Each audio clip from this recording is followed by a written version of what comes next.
trying to get, there's all these tools out there. There's a million tools. We could have a 6-hour webinar on all the different tools that are out there, and everybody would glaze over. Hopefully you're not yet glazing over, but let's just talk about getting, useful results out of some of these tools. And we won't talk about any tools specifically, but when I thought about this, I probably was not a proponent of jumping right into AI when it first came out. And I was kind of a naysayer and saying, hey, it's not for me. I don't need that. Um, but then I thought about the areas in my life that maybe, the things that I really hated to do.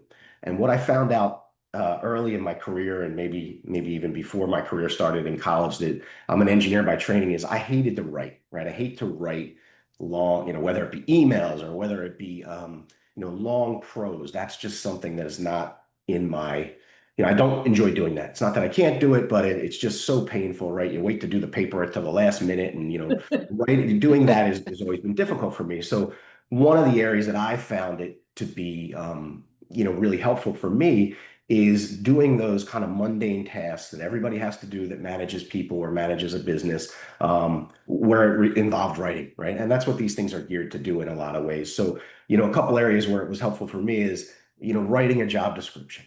I was like, that's like the bane of my existence, having to go in and write a job description for a new engineer or a help desk person, or, and I would imagine firm administrators have the same problem. So you can really leverage these tools, whether it be a chat GPT or a Copilot, to do those type of tasks very, very quickly, right? And what you find out is that they're never going to get you 100% of the way there, but they might get you 60% of the way there. And again, for me, is if you can give me a framework or a framework policy or a job description, you get me 60% of the way there, and I can really kind of knock it out the other 40%, right? So I've saved a ton of time, doing those type of tasks, whether it be writing a job description, writing an IT policy, as far as crazy as that might sound, right?